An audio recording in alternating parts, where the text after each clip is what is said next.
the Bass Kicker, and I'm going to be playing Need for Speed.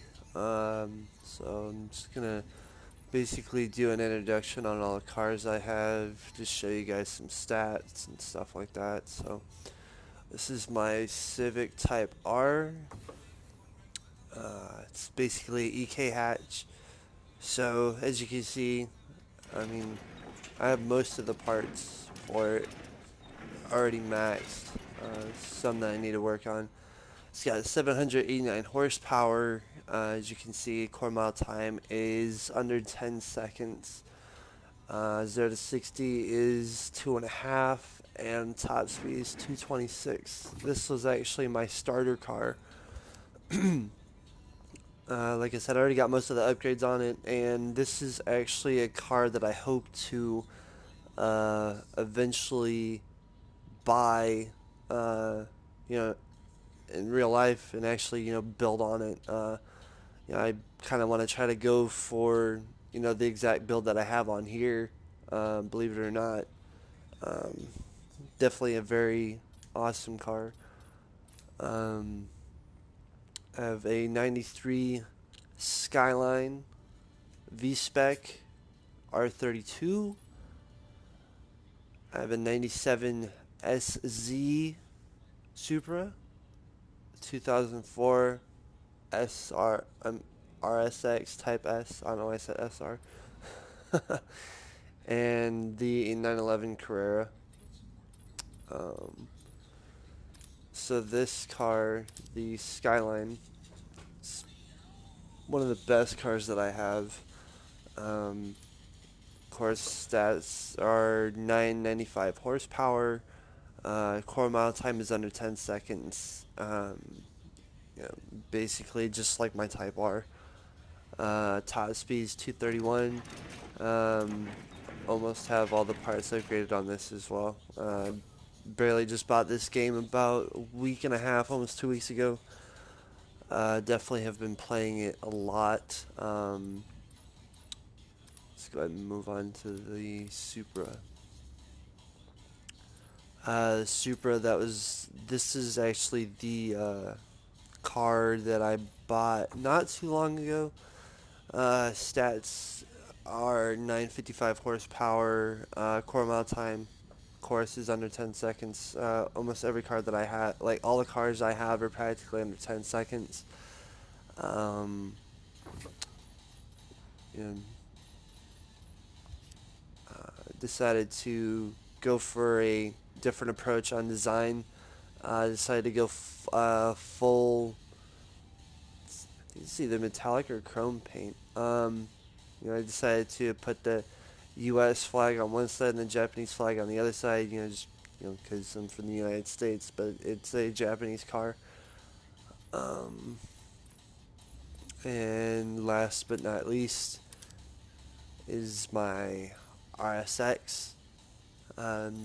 Decided to take a interesting approach to all my cars. They are all drift tuned. This one is 752 horsepower. Of course, the core mile time is under 10 seconds. So I decided to make all my cars actually drift cars instead of keeping them grip. Uh, Manual transmission, of course. But yeah. So I'm gonna take my R32 out. One interesting interpretation of customization that they decided to incorporate on this car specifically is a R34 body kit. Of course, I can't really put the body kit on there because of the exterior mods that I have on here now, but the R34 body kit actually looks really nice on this car. But other than that, I'm going to go do some drift events and show you guys how well this car can drift, and show you how well I can drift with the car. um, so yeah, drifting is definitely one of the many awesome things that I can do inside of this game. Let me go ahead and turn it up a little bit. I have it kind of turned down right now, but go ahead and turn this up a little bit. I'm going to show you guys this exhaust package real fast.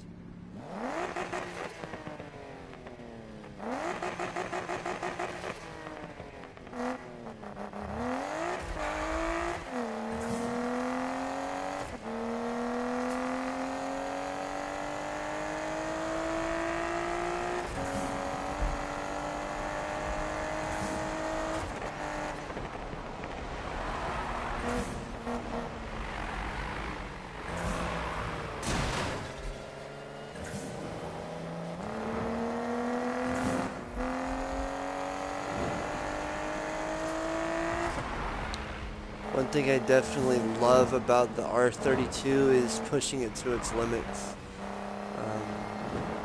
Definitely love this rear wheel drive. It's definitely a lot better than front wheel drive. I honestly dislike front wheel drive the worst. Especially if you're going to do drag racing. I prefer rear wheel drive a lot better. Get a better burnout and stuff. As far as the effect on drifting inside the game, drifting inside the game, whether it be front wheel drive or rear wheel drive, doesn't really make a difference.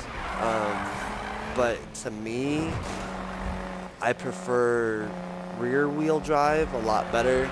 You get a lot better drift around the corners, and even on the straightaways, you get a decent drift on the straightaways as long as you keep control of the car and stuff.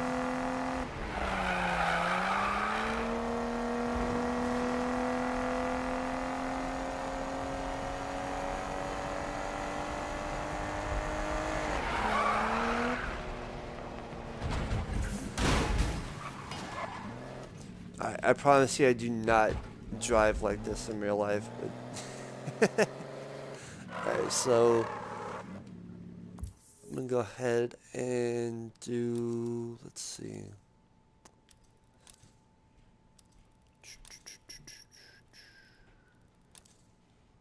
Not that one. This is one of my favorite events. I mean, I know it's only medium difficulty, which honestly is not that difficult, but the reason why I love this event so much is because you know, it's got all the corners and really honestly the best turns in order for you to drift in. Go ahead and show you what I'm talking about.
So yeah, as you can see, I'm not the best racer, but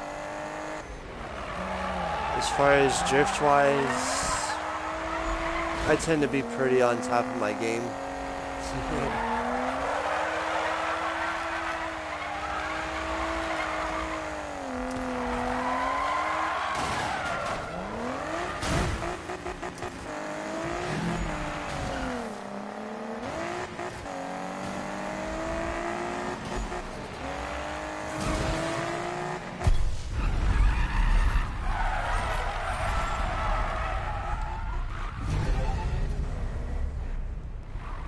Definitely not my best drift, but definitely pretty up there as far as trying to get as many points as I can before the event ends.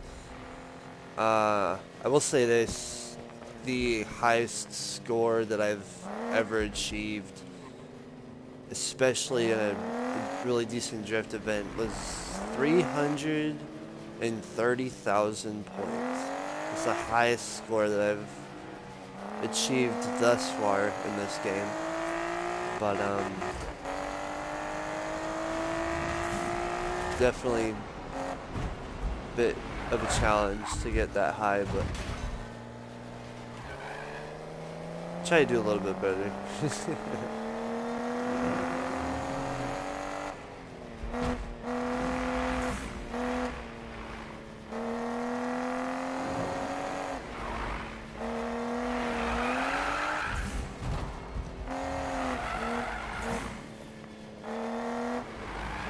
Now, if I could drift like this in real life, I'd quit my job and,